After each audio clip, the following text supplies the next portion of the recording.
I think it's got to be, you know, the happiness and the joy that you saw between the couple. I think when they were kneeling at the altar and Prince William was leaning over to Catherine and sort of whispering a few things in her ear, he just looked so delighted. I thought that some of the speeches, the readings were very beautiful.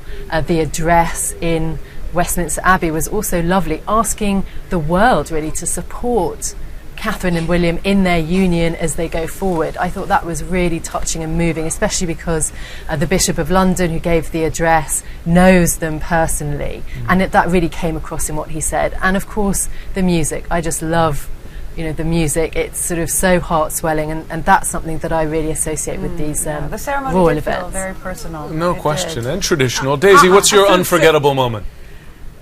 Oh well, I loved the fumble with the ring in the church, and the way that William wouldn't look round. You know, when she was coming up the aisle, Harry was saying, "Look, she's here," and he was like, "I'm not looking round." And I thought that was very, very sweet. That was a very human reaction. I suppose my feeling is that this is the first kind of human royal wedding I've seen. You know, because all the others have been sort of very stately, and there's been so much ceremonial around them, and this you feel it's like you really do feel you're at the wedding of people you might know, and I think that's very touching. It feels like they've brought the humanity back into the royal family, and I think that's such a clever thing to do, because I think it means that it will renew the royal family for another generation. I mean, my daughters are watching it and they're thinking, hey, I want to be a princess. Yeah, and so, yeah. you know, life has changed. Marry me, Harry, right? Right, right. How old? What was your favorite moment? I hope not.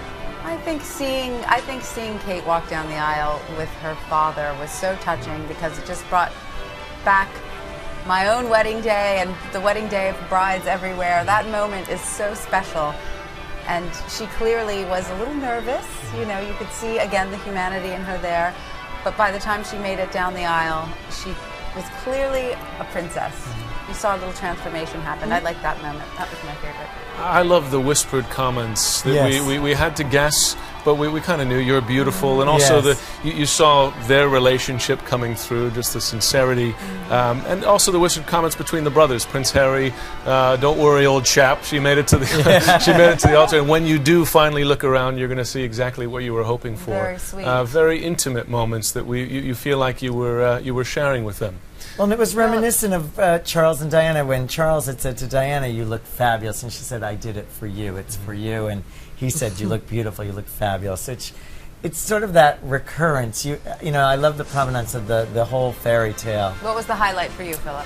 I think that moment when they came out from the church, I just think that, and the riding in the car, I just can't imagine what was going through her mind. This is, you know, there's that song, "Some People Wait a Lifetime for a Moment Like This." Like, that was her moment of her moment, really, like in the car, and just the people were there for her, not just him, and that was for her, really. Certainly a pitch perfect day. I can't imagine anything better. And thank